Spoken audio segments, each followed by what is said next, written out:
Одмондөр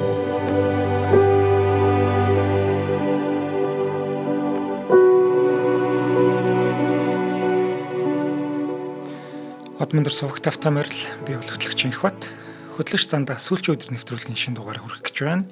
Өнөөдрийн дугаарыг аюулгүй байдлын төлөө хамтдаа ураатай Forward Motors болон Eco үйлдэлийг ногоон оноогоор ногоон оноо байгуулалт төрийн бас байгууллага ивент итгэж байгаа. Нэвтрүүлэг та бүхэнд YouTube-ийн Одмондөр суугаар болон NTV телевизээр зам 83.3 170-аас долгионы Одмондөр радиогоор хүрч байна. За өдөр минь зандаа. За өдөр минь ба. За сүүлчийн өдөр 26 дахь дугаараа хүргэж байна. 2000 онд Японы сар тутмын Бүнгэ Шүнжүү гэдэг нэртэй сэтгүүл байт юм байна л да. Тэр сэтгүүлээс 20 дугаар зууны 20 чухал үйл явдал гэдэг тийм санал асуулга явуулсан ба. Ямар ч яг чухал үйл явдал 20 дугаар зууны онцлог сэдв бэ гэдэг. Манай 100 юм лаа шүү. Тий. Тэгэхээр 20 чухал үйл явдлыг нэрлэхэд уншигчид Мишимагийн хэрэг гэдэг нэгэн явдлыг бүр 2 дугаарт нэрлсэн ба. Тэгэхээр энэ 20 дугаар зууны хамгийн том иргүүдийн 2-т нь орсон Япон хүмүүсийн хувьд. Дэлхийн дайн болсон жил 100 шүү дээ тий. Тэгэхэд 2-т нь оруулж. Тийм байна. Энэ явдал Япончуудын хувьд бүр одоо нөгөө Берлиний хаан нуруу унснаас ч чухал бүр анхаарал татсан хэрэг болон дурсагдахаар байсан байна. Тэгэхээр энэ юун хэрэг хизээ болсон бэхээр 1970 оны 11-р сарын 25-ны өдөр болсон хэрэг. 11-р сарын 25. Тэгэхээр энэ хэрэг ямар учиртай вэ? Мишима гэж яг хэн одоо байсан болоод Япончуудын ой тоонд энэ явдал тэгтлээ хоногшиж үлдсэн хэрэг вэ гэдгийг хоёул ярилцсан. За Мишима Юкио бол Японы хамгийн нэр нөлөөтэй мөн онцгой чухал зохиолчдын нэг гэдэг тийм үү. Түүнээс гадна авиас чадвараараач тэр этгээд хачин зан чанараач тэр өрмөц содон уран бүтээлч цаг үеийнхаа бүр ихээхэн сонирхолтой дүр байсан ба. Яг амьд авах хугацаанд. Түүнийг бүр 1960-аад онд 5 удаа Нобелийн утга зохиолын шагналд нэр дэвшүүлж ирсэн гэж байна шүү дээ. Мишимагийн зохиолууд хэдэн 10 гэлээр орчуулагдсан тэр дундаа нөгөө бидний хамгийн сайн мэддэг Алтан асрын сүм тэгээд Багт хүний намжлал зэрэг яг гол бүтээлүүд нь монгол хэлээр бүр хэдийнэ орчуулагдан хэвлэгдсэн ба. За энэ хүн бол зохиолчоос гадна мөн жүжигийн зохиолч. Жүжигчин, бие хамгаалах урлагийн мастер, бүр загвар өмсгч хүмүүс. Энэ эрэгтэй хүний талаар ярьж байгаа шүү манайхаа. Ердөө 45 наслахтай Мишима Юкио бүрэн хэмжээний 35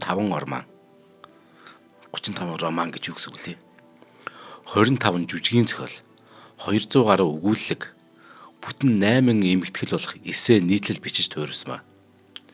Гэтэ түүний үдээс хамгийн яг гол бүтээл нь болохоор өөрийнх нь тэр цадиг намтар тэр дундаа яг тэр 11 сарын 25-ны өдөр болдог театрчилсан мэт тэр үхлийнхэн түүх нь хамгийн гол бүтээл нь. За Мишима Юкио энэ бол 1925 оны 1-р сарын 14-ний өдөр Токио хотын баруун захад мэндэлсэн ба. Гэхдээ энэ нь түүний жинхэнэ нэр биш. Эцгийнхээс хайрлсан нэр нь болохоор Хироки Кимитаки гэдэг юм. Тэгэхээр Кимитаки хүү болохоор дөнгөж 18 настай байхдаа нэгэн багшийнхаа тусламж одоо дэмжлэгтэйгээр уран зохиолын нэр үндэстэй сэтгүүлд өөрхөн өгүүлгээ хэвлүүлэхээр болсон юм байна л 18 настайдаа. Гэтэл аав нь болохоор хүүгээ нөгөө утга зохиол урлагийн зам мөрхөөл үнэхээр дург байсан. Тийм болохоор хүү өөрийнх нь нөгөө жинхэнэ нэрээр хэвлүүлж болохгүй. Ааваас нөгөө тий бас имээ гэдэг шүү дээ. Ингээд яасан гэхээр өнөөх сэтгүүлийн энэ ажилчид байгаа шүү дээ. Ажилтан редакторууд нь нөгөө өгүүлгийг бас хэвлэмээр байдаг. Үнэхээр энэ авиаслаг залуу зохиолчд тэгэхээр яах хэрэгтэй шинэ нэр бодож олох шаардлагатай болсон. Тайзны нэртэй. Тий. Тэгэд редакцийн хурал болсон ба. Одоо чинь манайх нэг Одмондөр дээр нэг хөтлөгчтэй нүрээ гаргахгүйгээд нэрээ хэлэхгүй гэхэд нь одоо хэдүүлээ хуралдаад нэг нэр бодож олох гэдэг шүү дээ. Яг тийм редакцийн хурал болсон. Тэгсэн чинь редакцийн хурал нь болохоор Шизоко мужийн Изү хотод болсон юм байна л да. Тэгсэн чинь энэ сэтгүүлийн хоёр ч ахлах редактор нь хурал болдог өглөө энэ хотынхоо нөө Изү хотын Мишима гэдэг нэртэй галт тэрний буудлаар дайрсан байна. Тэгэд энэ нэрийг хүүгийн нөгөө бичгийн нэрэнд овг болгохоор сонгосон ба Мишима гэдэг. Харин Юкио гэдэг нь цас гэсэн утгатай. Юки гэдэг үгнээ санаа авч гаргасан үг юм байна. Тэгэхээр тийм шүү. Юкино хаана шүү дээ. Тий. Тэгэхээр тэр хоёр редактор хамгийн гол нь ягаад цасыг сонгосон гэхээр тэр нөгөө галт тэргээр явж байгаа шүү дээ энэ хоёр чинь. Цонхоор Фужи уулын мөнх цасыг олж харсандаа ихэд бэлэгшээсэн юм байна. Гэхдээ Уул нь ингээ гоё нэртэй болж байгаа. Нэх гоё Мишима Юкиа гэдэг те. Юкиа гэдэг. Тэгсэн чинь Мишима болохоор өөрийнхөө бичгийн нэрийн утгыг болохоор үргэлж өөрөөр тайлдаг байсан. Нөгөө одоо зарим ханзны төсөөтэй бичигл цаад нарийн утга учиртай холбоотойгоор юу гэж өөрөө утгыг тайлсан гэхээр Мишима өөрөө штэ. Үхэлд ховсдуулсан зэтгэр гэж дандаа ингэж тайлдаг өөрөө. Үхэлд ховсдуулсан зэтгэр. Амар гоц. Нэг үхэл цаазлагч гэдэг чи юу вэ? Шинжээр авдан гэдэг нэр лөө. Тэр шиг амар би. Амар. За ингээд Мишимагийн аав хүүгээ зохиолчлох дургүй байсан хэлсэн дээ. Түүний аав нь болохоор Японы хөдөө аж ахуйн яамд ажилладаг төрийн тэр албан хаагч юм байна. Харин ээж нь болохоор нэлээд тийм зянда дээгүүр айлын тийм охин юм байна. Үүнээс гадна бас ээж нөгөө хөвгүүдийн сургуулийн эрхлэгч байсан байна. За ингээд аав нь болохоор төрийн албыг л хамгийн нэр хүндтэй ажил гэж тооцдог. Эр хүн ер нь улс их оронд л хүчин зүтгэх ёстой. Зөвхөн өөрийн хүслийг даах нь энэ бол гутамшигтай явдал гэж үздэг бүр. Империалист Японы Тий, яг тий. суртал байна. Тий. Аавах нь ээж буюу одоо нэмэн хамт амьдардаг. Эмээ нь болохоор ач хүүгээ мөн хатуу эр хүн болохыг хүсдэг гэж. Эмээ нь өөрөө нөгөө Эдогийн сүүл үед Эдо гэдэг нь одоо хүүхд очиж сонсч ийл Токиогийн бүр өмнөх нэр. Тэгээ Эдогийн ирүү иш гэж байдаг тийм. Тэр Эдогийн сүүл үед ихээхэн нэр үндэтэй байсан нэг том ноёны шадар туслахын ач охин байна. Тэр энэ юу гэсэн үг вэ гэхээр самурайн удам гэсэн үг. Тийм ээ тий. Тиймдээ ч нөгөө Мишимад эцгийнх нь адилаар эмээ нь самурай ёс жинхэнэ Япон дайн жирийн ёс зүй зэргийг ингээд багаас нь зааж сурамжилсан ба. Мишимаг баг байхад эмээх нь биел агшин ер нь байнга шахам чилэрхүү байдаг өндөр настай. Тийм байсан болохоор ирээдүйн алдартай зохиолч маань айлын нөгөө том хүү, ууган хүүгийн хуваар эмээгээ асарч халамжлах тэр үүргийг хүлээсэн байна л да. Ингээд бүр 12 нас хүртлээ эмээгийнхээ хамт амьдарсан ба асраад. Эмээ нь болохоор их ширүүн тийм дөрвөн зантай. Эрүүл мэндийн байдлаас шалтгаалаад үргэлж нөгөө ярьдаг юм үхэл. Үхлийн тухай л байнга ярьдаг. Тэгээд судлаачид ингэж үзсэн ба. Мишимаг эмээтэйгээ хамт амьдарч байсан тэр үеэсээ л үхлийн тухай сэтгэвт өөрөө татагт болсон юм байна гэж дүгнсэн. Үүнд нь эмээх нь байр байдал ч гэсэн хамгийн их нөлөөсөн гэж үзэж байна. Эмээ нь ачхүүгээ бүр гадагш харах дурггүй. Одоо ямар нэг спортоор хичээлэхэд нуурлна, үеийнхэн хөвгүүтэй тоглохын ч хориглоно. Тиймээс зохиолчийн багнаас гэртээ эмээх хажууд маш ганцаардмал өнгөрсөн баг. За ингээд 12 нас хүртэл эмээтэйгээ явжаад зэрэг гэртээ эргэж ирсэн ч гэсэн Мишимагийн амьдрал өөрчлөгдөв. Нөгөө эмээгийнхэн дэргэд байсаар хагаад нөгөө хүүгээ их сул дор олж гэж эцэг нь үтсэн. Тийм болохоор аав нь яаж харьцсан гэхээр өмнөхөөсөө илүү хатуурхаж харьцдаг болсон эр хүн болох гээд. Аав нь хүүгээ бүр галт хэрэгтэй зэрэгцээд хурдан гүйч чадахгүй бол шийтгэн. Дагаж гүгээд хэрэг гүйцэхгүй бол шийтгэн. Ном сонь унших юм бол бас дургуутсан. Ингээд одоо гэрийн тижээвэр амтнд сайн хандах юм бол эр хүн байж нэлцганлаа гин. Тэгээ загнана.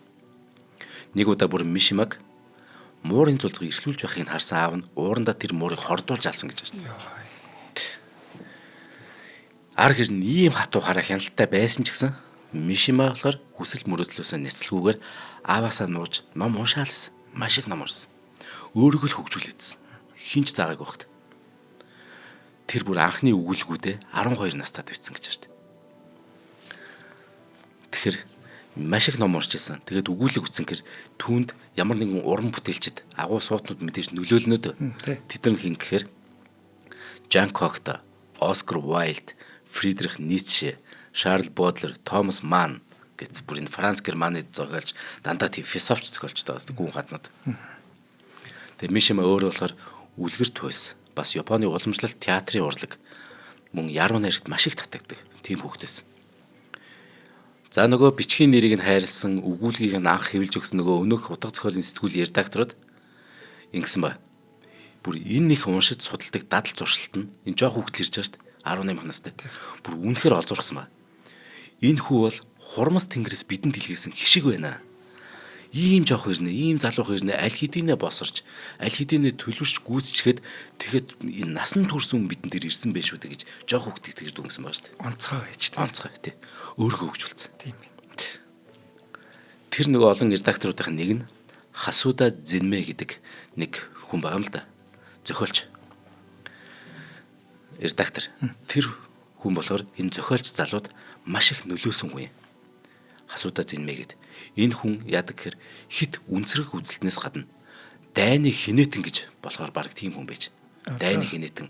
Ер нь Японч тэр чигээр дайны хинэтэн байж тухайд чинь. Хасуудаа бүр 1938 онд Хятад тулдаж явсан ба. Тэгээд 1943 онд Дэслэх цолтой болоод зүүн өмнөд Аз руу бас дуудагдсан ба. Ингээд цэргийн албанд мордохдоо энэ хасуудаа нөгөө Мишима хүүд ингэсэн ба. Япон орны ирээдүй чиний гарт байгаа шүү гэж хэлсэн ба. Чиний гарт. Тэр өөрөө нөгөө хүндэлж биширдэг хүн өөрт нь хандж тэгжлэхээр ялангуяа ийм уран сэтгэмжтэй хүнд бол ямар нөлөөлөх үү те. Хүүгийн сэтгэлийг бүр маш их хөдөлгцэн ба. Ингээд хэлсэн чи Япон орны ирээдүй чиний гарт байна гэх юм гээд. Энэ хасуудаа гихчийн нэг үйлдэл хожим энэ нөгөө үхэлд ховсдуулсан зэтгэрийг бүр чихээр үхэл мөхөл рүү ховстон татах юм. Нэг үйлдэл нь. За хоёул хамтран ажиллаж яриад энэ амар түүх ярина. За тийм. За өнөөдрийн дугаарыг эко үйлдэлийг ногоон оноо байгаль төрийн бас байгууллагыг бэлтгэж байгаа. За энэ юу юм шүү? Аппликейшн шүү маа. Аппликейшн тийм. Яг хүн өөрийнхөө хүсэл зорилгоор л хийх юм. Тэрнээс хүчээр биш тийм. Төр засгаас ингээд хийх мичиг юм байхгүй. Энэ чинь төрийн бас байгууллага байна. Төрийн бас байгууллага. За 13 онд байгуулагдсан ийм байгууллага юм байна. За тогтвортой хөгжил, байгаль дээлтэй, эко, ногоон хөгжлийн чиглэлээр үйл ажиллагаагаа явуулдаг ийм төрийн бас байгууллага байгаа. За тогтвортой хөгжил, байгаль дээлтэй, ногоон хөгжлийн чиглэлээр нийгэмд тустай сайн дурын оролцоог дэмжих. За зөв дадалд хөтлөх зорилготой платформыг хөгжүүлж байгаа. Энийг шууд энгийн үгээр ойлгуулвал ийм ээ. За та жишээ нь хашаанда мод тарилъя гэж бодъё л доо. Мод тарилахад ногоон оногч нь та ингээд гэрээ дулаалах юм бол бас ногоон оногч нь жишээ нь. Яг л гэрээ дулаалчвал та илүү нөгөө баг нүүрсэлтүүлнэ шүү дээ. Тэр нь агарын бохирдолд бас нөлөөтэй. Эсвэл та гоё ууланд гарч алхлаа, биеийн тамирын хичээллээ гэвэл ногоон өгнө. За та оноо цуглуулад байна гэсэн үг юм. Тий, оноо цуглуулна. Тэр оноогоор яах вэ? Гэхээр одоо энэ гэрээ эзэслийн шат маш амжилттай болж байгаа. Яг л энэ Green Score-ийн одоо чинь Monster чинь уулзтаад одоо энэ хилцээрийн би яг тэр өдөр нь тэднэртэй уулзч таарсан болохоор сайн мэдээд байгаа шүү. Ногоон оноогоор чинь Monster-с витамин үнэгүй авна. Тийм. Гих мэтэр. Ингээд та өөрийнхөө төлөө энэ байгаль ихийнхэн төлөө ер нь ингээд сайн сайхан зүйл хийхэд та ногоон оноотой л болоод энэ чинь хуучин хувцаа та ингээд нэг аян өрнөлөө гэж бод хідүүлээ хуучин хувцаа ингээд нийлүүлээ цуглуулцгаа гэдэг. Тэгээд тэр чи ядарсан хүмүүст өгж болно те. Яг үл шатааж мацаад бид нар одоо мухар сүсгийн тэр олон зууны жилийн тэртээ ихтгэе амьдсмаар байна шүү дээ. Ийм сайн сайхан зүйл хийхээр ногоон оноо цуглуулад байх. Орондонтаа хэрэгтэй юмнууд аавна. Энд одоо маш олон байгууллагууд татагч ирсээр нэг л өдөр бид нар ногоон машин авах юм билүү? Тийм шүү дээ. Тийм. Одоо энэ чинь энэ байгууллагатай ажилтдаг зөндөө болгон бас худалдаа үйлчлэгээний чинь байгууллагууд байгаа байхгүй. Ерөөс ногоон оноо цуглуулсан оноогоо үзүүлэл тэр байгууллагуудаас хөнгөлт ч юм ямар нэг юм авчих юм. Тийм. Ногоон оноотой улс орнууд их байдаг шүү дээ. Сингапур чинь ногоон оноогоор одоо тэр байрны зээлмэлд нөлөөлөө явчихдаг байхгүй. Тийм баг. Тийм ногоон төгс хөгцсөн газрууд ба тэрний араас л явах гээд утга нөгөө зөв хүмүүс илүү олон ногоонот одоо тэнгууд хоёулаа танилцлаа гэхэд чи хэдэн оноотой ингээд тэнгууд одоо чинийх амар бага байвал за хоёулаа дараа уулзъя те их оноотой л найзаа те хоёулаа гоё юм хийх үн тэр гэнэ штэ тийм юм байна. За энэ аппликейшнийг одоо бүх одоо аппликейшн дэлгүүрүүдээс шууд үнгүү татаад авчих юм байлээ. За дэлгэрэнгүй мэдээллийг 9522 66 TX болон за Green Score MN гэдэг вебсайт байж байгаа. Тийшээ ороод бүр дэлгэрэнгүйгээр нь давчих боломжтой. За баярлалаа. За ингээд дэлхийн 2 дугаар даа эхэлж. Яг дэлхийн 2 дугаар дайны гал яг эд бүр дүрлжижсэн үед буюу 1944 оны 9 дугаар сарын 19-нд 9 дугаар сард Мишима болохоор 19 настай байна. Тэгсэн 19 настай Мишима нэр хүндтэй Гакушуин гэдэг ахлах сургуулийг онц сайн дүнтэй төгсөж байгаа юм л да. Бүр төгсөлтийн байж тэр хин ирсэн гэж тэр сургуулийнх нь Эзэн хаан Хирохито. Бүр яг тэр Эзэн хаан нэрж байгаа байхгүй. Анх удаа л харчаа Эзэн хааныгаа. Энэ чинь амьд бурхан тэдний хувьд.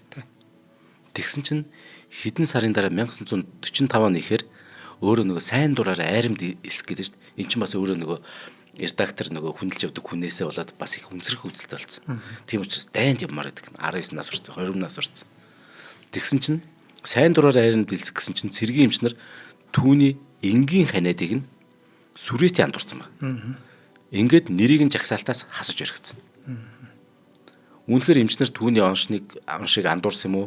Эсвэл Мишима эмчнэрийн тэр андуурл эндүүрлийг зориуд залруулахгүй байхаар шийдсэн юм уу? Одоо бол мэдхий аргагүй л дээ. Гэтэл ямар ч тач ингээд цэрэг тавьж чадхааргүй болсон. Энэ юу гэсэн үг вэ? Эзэн хааныхын төлөө өгөхөд бэлэн байсан үнцэрэг үзэлтэй тэр залуу эр дайнд мордоогүй шүү гэдэг утгатай байхгүй. Энэ үнцэрэг залууд 20 настай. Хожим зарим судлаач нарын энэ дүгнэлтээр Мишимаг энэ явдалд бүр өөрөө асар их гэмшдэг тухай үед. Магадгүй өөрийгөө нөгөө эр хүн бөгөөд самурайн үзэл санаатай гэдгээ батлан харуулахын тулд ер нь хожим амиа юу гэдгсэн.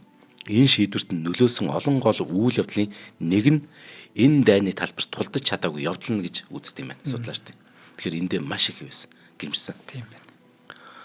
Мөн бие хамгаалах урлагаар хичээлж эхлээд заримдаа бүр бие бэлтрийн хөгжлийг оюуны хөгжлөөс ч илүүд үзэх болсон. Мишимагийн хувьд энэ явдал нөлөөсөн гэж үздэг. Энэ чинь нөгөө дайнд явж чадаагүй. Уг нь өөрөө унших дуртай хүн шүү дээ. Тэгтэл тэрийг хойшоо тавиад бүр бие бэлтэр бол оюун ухаанаас илүү гэж үзээд илүү их тэр нөгөө карате энэ хичээлээдсэн шалтгаан нэг юм шиг. Эрүүл мэндийн шалтгаанаар болон цэрэг татлагаас хасагдахаас өмнө Мишима ээж авдаа салах ёс гүйцэтгэсэн агуулгатай тэм захиа явуулсан байгуулна. Загтал бичээд бүр захианыхын төгсгөлд эзэн хаан түм наслаг гэж бичсэн байна шүү дээ. Тэгэхээр энэ яг явна гэж бодсон байх бол тийм. Гэвч Мишимагийн хүсэн үлээснээр агуу их эзэн хаан дайнд ялаагүй бид бүгд мэдчих. Харин ч бүр түүнийг айрамд дэлж чадалгүй хасагдсанаас ердөө хэдхэн сарын дараа 1945 оны 8 дугаар сарын 15-ны өдөр Японы эзэнт гүрэн бууж гиснээр дэлхийн 2 дугаар дайнд дуусчаа шүү дээ. Гэтэл Японы эзэн хаан өөрөө бууж гисэн зарласан. Мишима энэ тухайга бүр 21 жилийн дараа буюу 1966-нд NHK телевизэд өгсөн ярилцлаганда бүр ингэж хэлдэг. Яг энэ үйл явдлыг. Дайн дуусныг зарласан эзэн хааны мэдгдлийг би нэг хамаатныхан гэрч сонссон юм аа. Нүүлгэн шилжүүлэлтээс болоод тэр үед манай гэрийнхэн хотоос нүгэд байлаа. Гэрийнхэн маань болохоор бүх зүйл жам осоор болж байна гэх шиг хачин тайван байсан энэ мэдгдлийг сонсгод. Харин ганцхан надад л тогтож суухын аргагүй тийм хачиралтай хоосон мэдрэмж төрж эзэн хааны мэдгдэл бүр огт итгэж чадахгүй байж үлээ. Тэр хүртэл амьдарч ирсэн. Мэддэг байсан хорвоо ертөнц маань бүр огт өөр болгоно гэдгийг ойлгож ухаарах над үнэхээр хүнд байсан.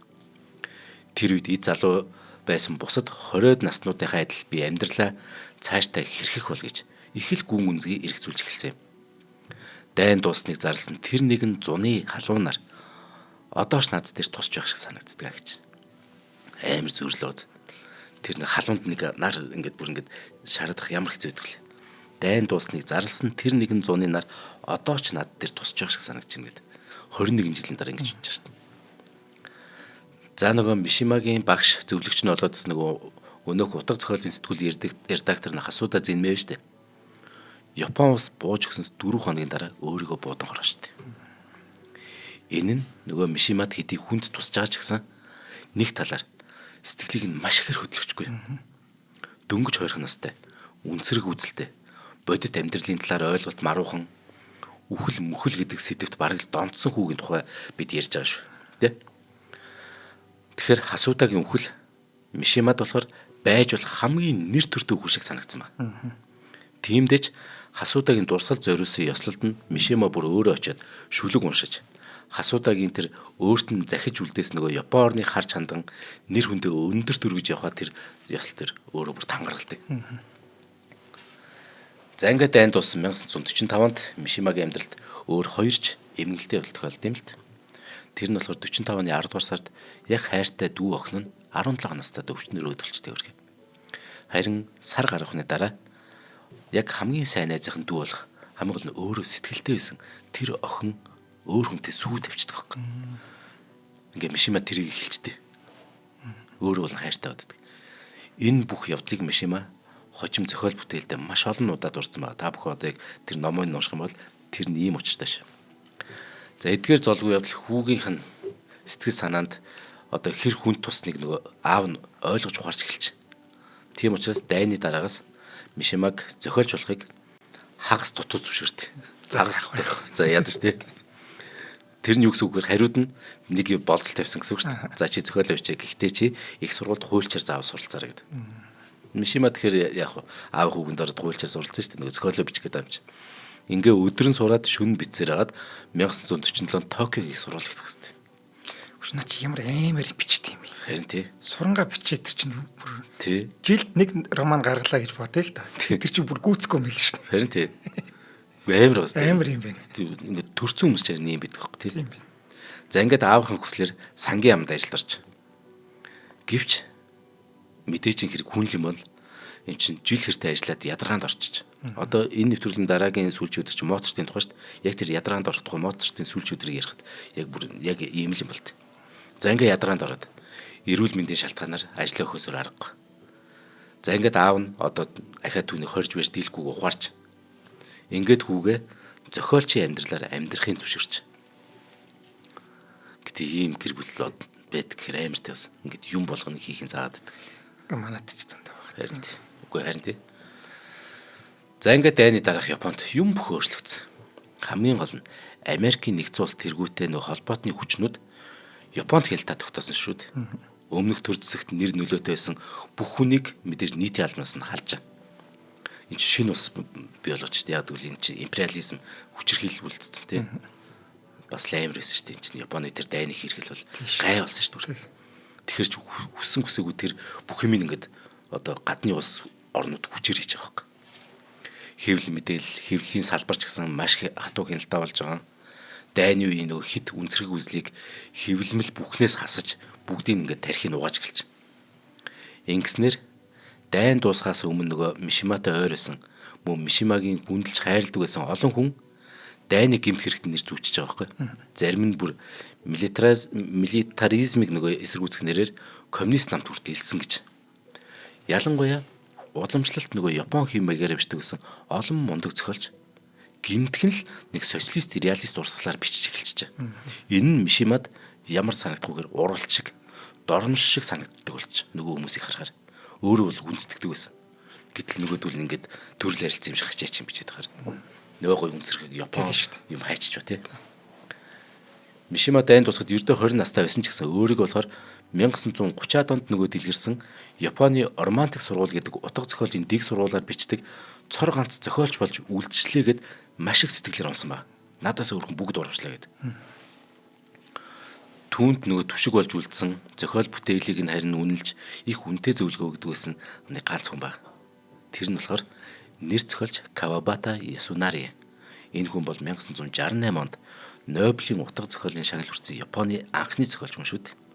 Ийм мундаг ирхэм. Тэр хүн болохоор яг түн түшиг болж гэлсэн. Мишима болохоор энэ хүний тэр нэр нөлөө тусламж дэмжлэгтэйгээр 1946-нд 21 настайдаа хоёр ч том хүн бүтээл хэвлүүлж. Хулгайчд нэртэй анхны романа 1948 онд бүр уншигчдын хүртэл болгож. Харин дараа жил нь буюу 1949 онд хагас намтарчилсан бүтээл болох. Одоо монгол хэл дээр орчуулагдсан Багт хүний намжлал гэдэг зохиолоо хэвлүүлснээр 24 наснда од болт. Үнэхээр супер од. Удалгүй эн чинь тэгээд олон улсаар аялж байгаа аян замын олон тэмдэглэл бичдэг байхгүй. Тэгэхээр энэ нөгөө дайны дарах хүнд хэцүү Япон улсад чинь Япон залуусын тэр нөгөө тэмдэглэл нь Япон залуусын зүрхсэлийг бүр эзэмшдэг байхгүй. Үнэхээр байлдан дагуулт. Зэрэгцээд эн чинь зөвхөн роман, өгүүлэг бичгээс гадна жүжигийн олон зохиол нь бүр мэрэгжлийн төвшөнд үнэлэгдэж. Гэтэ Японы нөгөө шин зүүнний үзэлтнүүд Мишимаг хуучны чиг хандлагатай тэр үзэл санааг магтан одоо хуучны үзэл санааг магтан сайшаалаа, бараг фашист үзэл гаргалаа гэд мэдээж хаасаа шүүмжилж байгаа. Гэхдээ хувийн энэ ололт амжилт нь үндэсний үзлээ нөгөө сахин хамгаалж бүхий салбарт уламжлалт Япон хэв шинжийг хадгалж үлдэхийн төлөх үйлгэрийнхэн дэргэд баг хэрэг. Мишима 1960 он хүртэл уран бүтээлээр айхтар улс төржөөгүй явуулна. Ингээд зүгээр гоё яг ингээд зөв яваадсан. Тэгж жагаад нөгөө Америк Японы хоорондох нөгөө цэрэг армийн салбарт хамтран ажиллах шинэ гэрээ гэж байгаа юм л да. Энд чинь нөгөө юу штэ. За энийг тайлбарлана. Яг бол Японч өөрийн гэсэн байнгын цэрэг аримгүй байх хэвээр. Тэ? Энэ шинэ гэрээг эсэргүүцээд 60 оны зунаас бүр Мишима илэрхий улс төрж эхэлтий амьдралдаа. Энэ үеэс бүр сонин хэвлэлд улс төрийн сэтвтэй нийтлэл сурчлага бичиж эхэлжээ. Хит үндэсний үзэлт одоо цэргийн офицер ирийн амиа хорлох үйл явцыг дүрслэн өгүүлдэг маш алдартай их оронч үзэл гэдэг нэртэй өгүүлэг нь 61 оны 1-р сард анх хэвлэгдчихэ. Тэгэхээр зүгээрс нэг энэ тохиолдол биш ээ. Мишима 1960-ад онд өмнөхөөсөө ч илүү нөгөө улс төр нийгмийн идэх зүтгэлтэй болохоос гадна кино урлаг, загварын ертөнцөд ч гэсэн мөнхөл тавьсан байна. Тэгээ хажуурны чинь хүндийн үргэлт, бокс, бие хамгаалах урлаг, тэр дундаа кендо, каратегаар хичээлж гэлсэн. Ингээ амьдралынхаа сүүлийн 15 жилийг яаж өнгөрөөсөн гэхээр тасралтгүй 7 хоногт заавал 3 удаа, 7 хоног бүр 3 удаа маш хүнд бэлтгэл сургалт хийж өнгөрөөсөн байна шүү дээ. Амьдралынхаа сүүлийн 15 жилийг. Би бол харавцсан байна. Тий. Гэтэ нэг зорилгын төлөө яг нэвтрүүлэг төгсөхөд энэ учиртай л. За ингээ Мишима 1958 онд буюу 33 наснда уламжлалт Япон зургийн мастер нэр зураач Сугияма Ясушугийн охин Йокото гэрэлт. Залуу хос болохоор 1959 онд нэг охинтой 62 онд хүүтэй болж. Гэхдээ Мишимаг амьд байхад ч гэсэн нас барсныхаа дараа ч гэсэн Мишимаг ер нь ижил хүүснүү гэдэг яриа салахгүй дагсаар ирсэн. Эхнэр нь тэр бүх яриаг бүгдийг нэцаасан. Бүр үр хөвгтүүд нь хожим бүр нэг хитэн гард шүүхдэг дээ шүү дээ. Нөгөө ийм яриа гаргасан хүмүүсийг мөн Мишимагийн өөрт нийлгээсэн хувийн загтлалыг одоо задруулсан хүнийг бүр шүүхэд хүртэл өгсөн тийм удаатай. Тэгэхээр магадгүй нөгөө ийм зүгээр яриа л гарсан болохоос ижил хүснэ биш юм шиг байна. Яг л идэрч шүүхд өгч байгаа. За энэ чаг Мишимагийн тэр үнсрэг үзэл 1960-аад оны сүүлээр бүр хидийд сандлагт болж гэлсэн. Бүр хитэрсэн тэр. 66 онд тэр ам үргэцсэн баатруудын дуу хоолой гэдэг үйлчлэгтээ эзэн хаан Хирохитог шүүмжилсэн бүр. Дайны дараа эрх мэдлээсээ салахыг зөвшөөрсөн нь уралдаас өөрцгүй байсан. Энэ хааныга амьд бурхан гэгдэх эзэн хааныхын төлөө амиа өгсөн тэр олон цэрэг ирсэн үхлийг энэ үйлдэлээр үн цэнэг болгосон гэж шүүмжилсэн. Бас нэг талаар тийм юм шиг. Нэмдэж хэцүү юм те. Гэтэл энэ дайн ч өөр юм. Сайхан зүйл багт. Харин 1967 онд Кавабата нарын хэд хэдэн зохиолчийн хамтаар Хятадын эрх баригчдад хандаад бүр ил загтал бичсэн ба. Энэ соёлын хувьсгал гэдэг дампуу юм а болооч гэдэг энэ бүр шүүмжилсэн. Энэ бол үнэ. Яста энэ чинь дампуу юм болсон. Амар юм болсон. Амар тийм. За ингээд дараах нь эхнэрийнхээ хамт эндгээр явсан байгаа цааш аялсан ба. Эндгээр аялж ирэхдээ барууны ёс уламжлалаас илүү өөрсдийн тэр нөгөө эндгэх хүмүүс чинь зан заашил урлаг соёлоо хадгалж чадчих байгаа. Тэр эндгийн ард түмэнд маш их хатаархлаа гэж бичсэн ба. Гэдэг үг үнэ. Эндгэх бол тэрэн дээр үнэхээр гайхалтай. За тэгэхээр энэ бүхэн өнөөх нөгөө Японы үндэсний уламжлалт гэх юм болгоныг сэргээх тэр дундаа төрийн бүх эрх мэдэл буцаад эзэн хааны гарт төвлөрсөн тийм хүчрхэг хаансыг сэргээ мандуулах гэсэн нөгөө чандын хүсэл зорилготой холбоотой. Мишима бүр 1968 онд хит үндэсний үзлээ олон нийтэд таниулахаар нэг жүжиг гаргасан. Тэр жүжигийн нэр нь юу гэж? Миний анд Гитлер. Өө яа хитээдсэн мас тэр. тийм бит. За ингээд яасан гэхээр ерөөсөө ингэж боддог бас.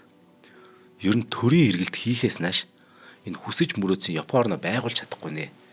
Жинхэнэ Япон гэж одоо хэлж болох тэр соёл уламжлалт тэр чигтээ устж үгүй болох нэ гэж бодох болсон Мишима 1967 оны хавар бүр эрс шийдвэр гаргаж. Тэр нь Японы хуурай замын өөрийгөө хамгаалах хүчинд элсэж байгаа байхгүй өөрөө. Ингээд яах чинь гэхээр энэ хүчинд элсэж хагаад хагасчил биеэ бэлдэж хагаад тэгээ эцэст нь тэр дундаас 10,000 хүнтэй өөрөн гэсэн тусгай хүчнийг байгуулах гэдэг. Тэ төрийн эргэлт хийх гэдэг чинь 10,000 хүнтэй өөрөн гэсэн хүчнийг байгуулна гэдэг чинь.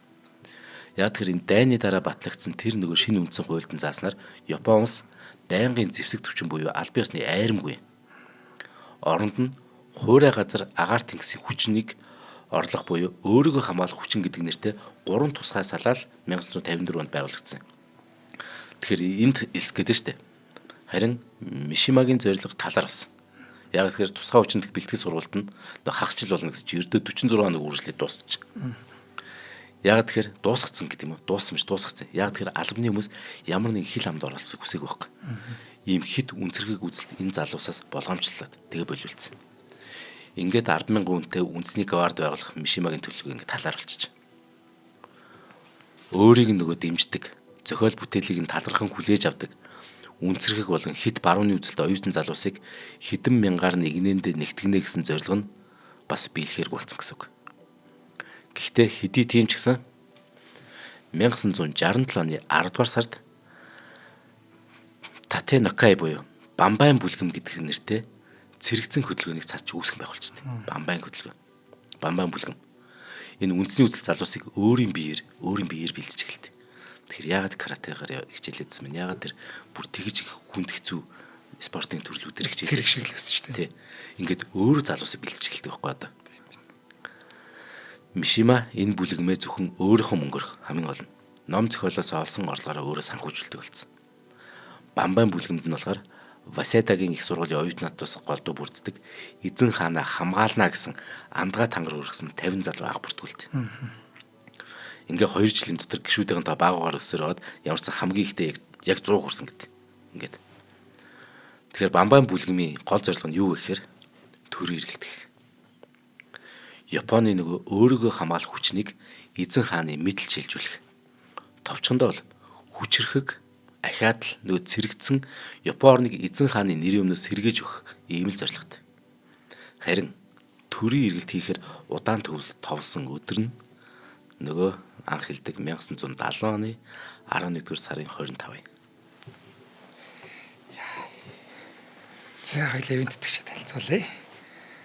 За өнөөдрийн дугаарыг маань аюулгүй байдлын төлөө хамтдаа ураатай Forward Motors эвэнтдэг гэж байгаа. За Forward Motors маань яг Япон улстай хамтарч ажилладаг ийм компани. За 26 дахь жилдээ за одоо 26 гарсан гэж 27 дахь жилдээ Япон автомашины сэлбэг засвар үйлчлэгээний салбарт үйл ажиллагаа явуулж байгаа. Бэж бараг 30 жил. Тэгээд шүү дээ. Ягаад Японтой холбогдоод байна гэхээр Япон улсын нэр хүндтэй 8 корпорацийн албан ёсны дистрибьютор байхгүй. Бүр 8 корпорац нөө. 8. Яасан мөн дээ. Тэгээд Япон хүмүүс ч ямар хүнтэй хамтарч ажилладаг вэ гэхээр хариуцлагатай, тууштай тийм хүмүүстэй л хамтарч ажилладаг. Тэг үнэн шүү дээ. Тэгсэн чинь 8 газар ёсцүйтэй. Үгүй яг үнэн. Ёсцүйг нөрчихөж. Тэр нь баг хамгийн чухал нь баг шүү тийм ээ. За 8 корпорац тэдэнтэй хамтарч ажиллаж байгаа нэхэр тэдний одоо ямар байгууллага гэдгийг одоо бэлхнээ илтгэж байгаа. За яг учир нь эднийхээ яагаад ингэж ажилладаг вэ гэхээр авто сэлбэг засвар үйлчлэгээ гэдэг нь зүгээр нэг техник биш. За таны амь нас, эрүүл мэнд, таны гэр бүл, эд хөрөнгөтэй шууд холбоотой гэж эднэр өөрсдөө яг үздэг юм билээ. Яг зүйтэй. Ийм учраас та хариуцлагатай ингэж ажиллаж байгаа байхгүй. За тэгээд зөвхөн өөрсдөө энэ Японд хамтарч ажиллахыг хүсээгүй. Монголынхаа бүх засварын газруудыг бид нартай хамтраач. Тэгэх юм бол бүгдээрээ нийлж хагаад яг тэр чанартай оригинал авто сэлбэгээр хэрэглэгчтэй хангая гэж байгаа юм байна. Тэгээ бүр өөрж байгаа. Бид нартай хамтарч ажиллаж байгаа. За тэдэнтэй хамтарч ажиллахыг хүсвэл 7510 дугаарыг утсаар болон ТЭЦ 3-ын яг чанх хойно тэдний засварын төв офис нь байж байгаа. Тэнд очиод уулзчих бас боломжтой юм байна. Тий, надаа нэг их мундаг ирхэм нэрийг нэлээд явах вэ. Яг бол зарим хүн дургуй байт. Нөгөө монголчууд ч нөгөө сайн хүндээ дургуй нас барахаар нь сайн болж хувирдаг учраас нөгөө нэрийн нэрчрөө гэдэг нөгөө муулч мад. Тэр миний хүндэлдэг ирхэм 20 эдэн жилийн өмнө нэг юм хэлжсэн. Зандаа нэг дээр нэг хэд вэ гэхээр 2 гэсэн чинь нэг хүн дээр нэг хүнийг нэмэл хэд вэ гэхээр 2 гэсэн чинь үгүй 3 гэсэн баг. Яа тэгэхээр хамаагүй өөр хүчтэй болцдог гинэ. Ингээ компаниуд нэгтгэрэй ч гэсэн. Тий. Одоо 2 компани байвал нэг нэгтэлтэй нэг нэгтэлтэй байвал нийлжгээр нэг нэгтэлд ордог байхгүй дундаа. Тэгээд тэр нөгөө хэмсэн мөнгөөр илүү мундаг зүйл хийгээд эхэлдэг. За баярлалаа. За ингээд нөгөө өдөр ирлээ те. 1970 оны 11-р сарын 25-ны өглөөний 10 цаг 58 минут. 45 настай Мишима Юки болохоор Бамбай бүлгэмийн хаан 22 настай, 23 настай, 25 настай нийт 4 гишүүнээ дагуулад Токиогийн Шинжуку дэх Японы хуурай замын өөрийгөө хамгаалах хүчний Ичигаигийн баазын байранд ирж. Тэд цогцлбарын зүүн жигүүрт байх командлагчийн төв байр руу шууд ороод цэргийн албаныханд уулзсан байгаа юм л да.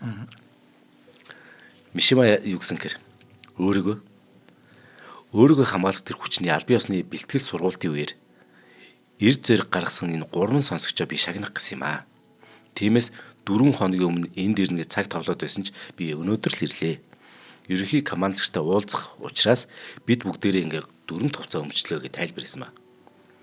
Тиймээс ч командлагчийн байранд тэднийг өгсөн хүмүүс ямар нэг ажиг сэжиг аваагүй байна.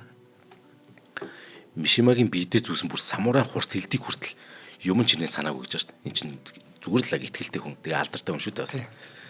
Энэ одоо самурын сэлэм чинь жинхэнэ хийцих хөө гэх мэтэр энгийн нөхөрсөг яриа өрнүүлсэн ба.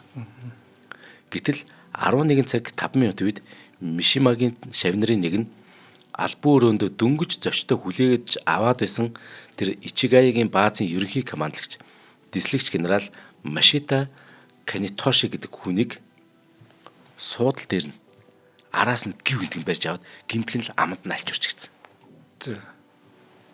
Юу болоод ойлгоогүй нөгөө генерал чинь. Анхандаа Мишимаг тоглож байна гэж бодсон гэж.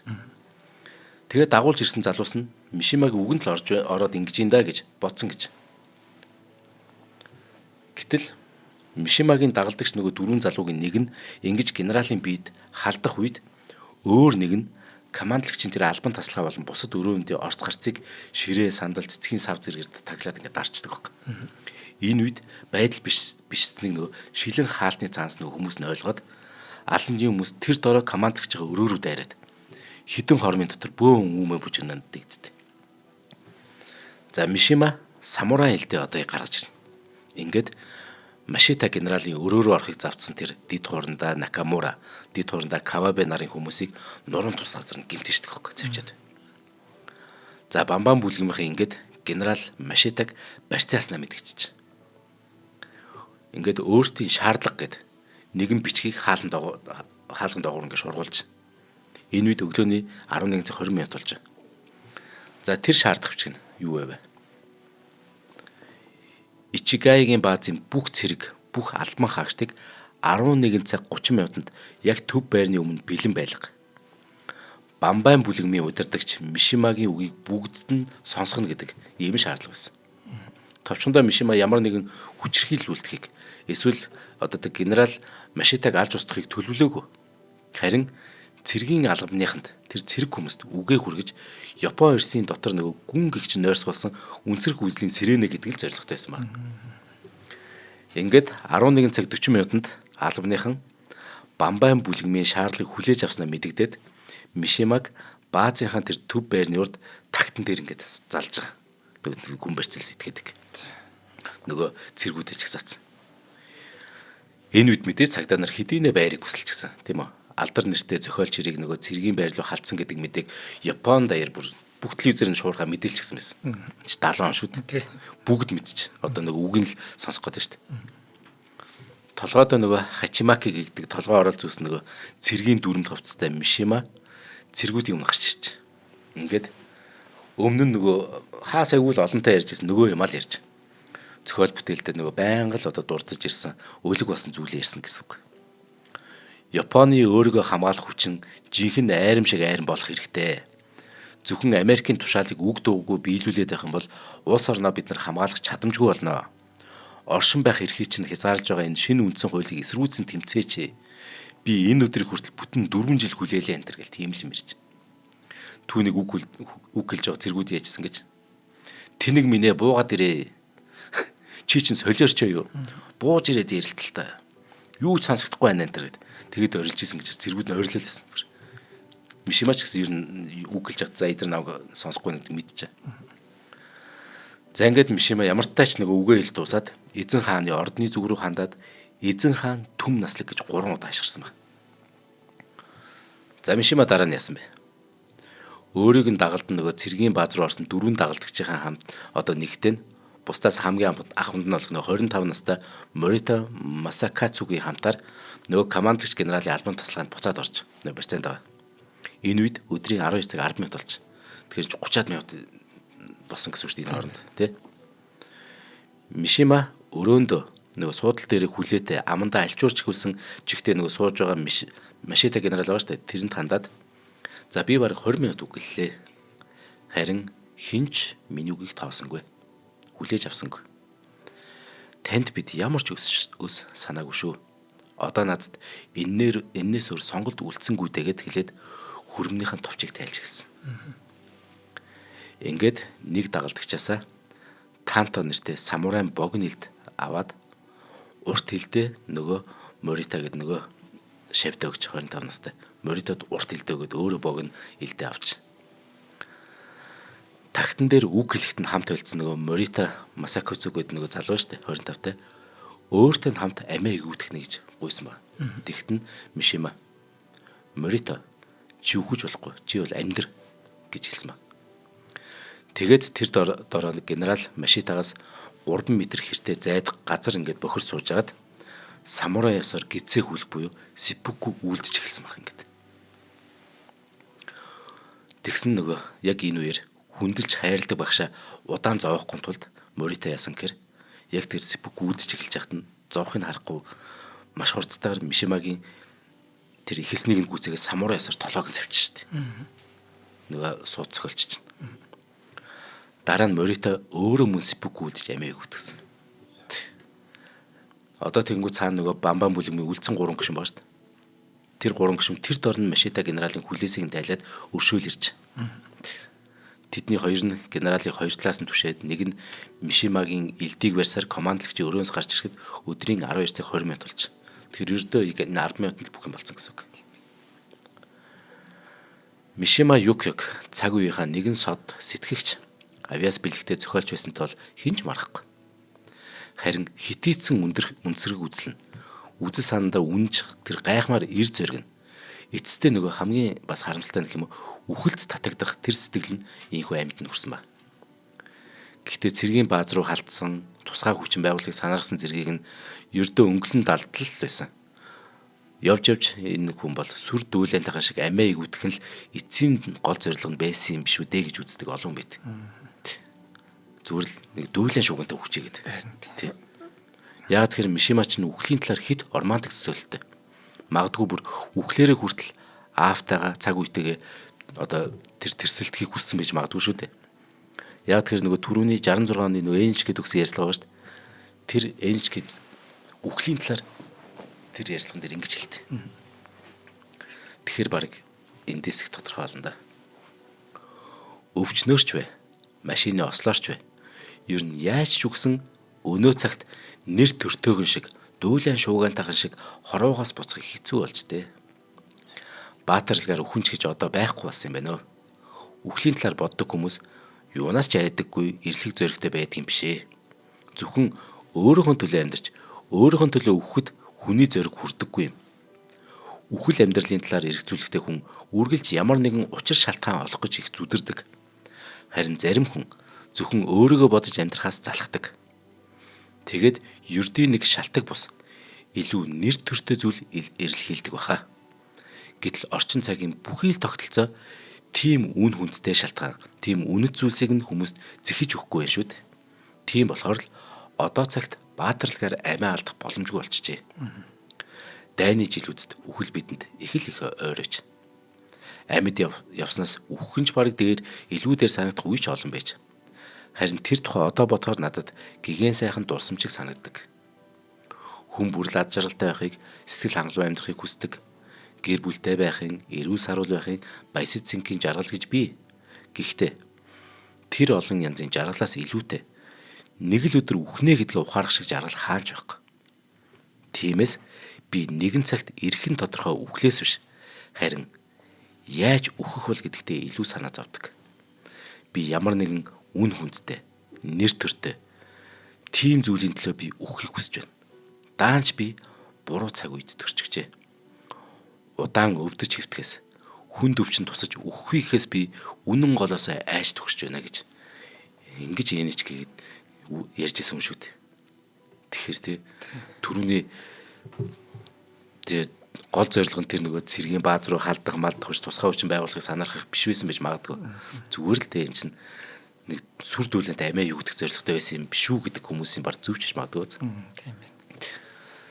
За ингээд Мишимагийн цогцыг албаны хүмүүс бүрэн бүтэн болгоод толгойг нь их биетэн залгаад эцэг ихт нь мөн ихнэр хүүхдэд нь хүндэтгэлтэйгээр хүлээлгэж гисэн баг. Түүнийг амиа югдгсэн дараа өдөр буюу 1970 оны 11-р сарын 26-ны өдөр чандарлан нутаглуулж. Чандарлахтаа сүрлэн авсанд нь үзэг цаас гэсэн баг. Харин 49-ний өдөр нь штэ. 49-ний өдөр гэж үгдэг те. 1971 оны 1-р сарын 14 гэсэн үг яг 49 он. Тэр нь өөрийнх нь төрсөн өдөр нэсэн. Тэгэхээр яг төлөвсөн баз. Тийм байна. 49 хоног нь өөрийнх нь төрсөн өдөр.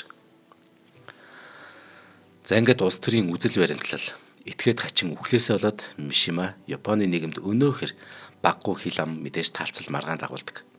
Гэхдээ уран бүтээлч зохиолчийн хувьд болохоор тэр нэр хүндээ огт алдаг. Тэр нь бол угаас сууд сайхан зүйлтэй. Бүр 1998 онд өөрийнх нь тэр нэртэй нэрэмжит шагнал нь бий болсон ба. Өдгөө Японы хамгийн том утга зохиолын шагналын нэгт тооцогддог энэ. Нас барсан өдрийг нь их орончдын өдөр болгон тэмдэглэдэг үндэсний үзэсгэлэнүүч би болсон. Мэдээж. Одоо өнгөрсөн оны 2025 оны 1-р сард мэндэлснийхэн 100 жилийн ой боллоо шүү дээ. Үүнийг харин Япон даяар өргөн хүрээнд тэмдэглэл өнгөрөөсөн мэт. Зохиолж явах нь үү тийм ээ. За баярлалаа танд. Үнэхээр сонирхолтой түүхэл. За баярлалаа ба. За өнөөдрийн дугаарыг аюулгүй байдлын төлөө хамтдаа ураатай Forward Motors болон Эко үйлчлэгийг ногоон оногоор ураатай ногоон оноо байгал төрийн бас байгуулах ивент тэтгэлээ. Нэвтрүүлэг та бүхэнд YouTube-ийн од өндөр сугаар болон NTV телевизээр мөн 83.3 107 столгоны од өндөр радиоор хүрсэн. За дараагийн дугаараар уулзъя. За түр баяр та.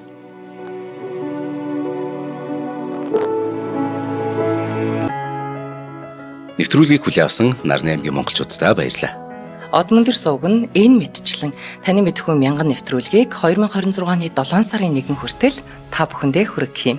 Их хэлээрээ шинжлэх ухаан танин мэдхүйг түгээхийн үлсэд нэгтгэх хүсвэл та бидэнд хандив өгөх боломжтой. Жилдээ ганцхан удаа 100,000 төгрөгөөр биднийг дэмжснээр шинжлэх ухаан танин мэдхүйг түгээх энэ үйл хэрэг амжилттай үргэлжлэх юм. Од мөндөр нэр дээрх Удаагшлын банкны дансгаа 4191 тэг 4518. Та 100,000 төгрөгөөр шилжүүлэхдээ гүйлгийн утга дээр нь өөрийн нэр болон утасны дугаараа заавал бичээрэй. 100,000 төгрөг хандалснаар Од мөндөр сувгийн алтан гишүүн болох юм а. Шинжлэх ухаан, танин мэдхгүй Монголд ялах болтугай.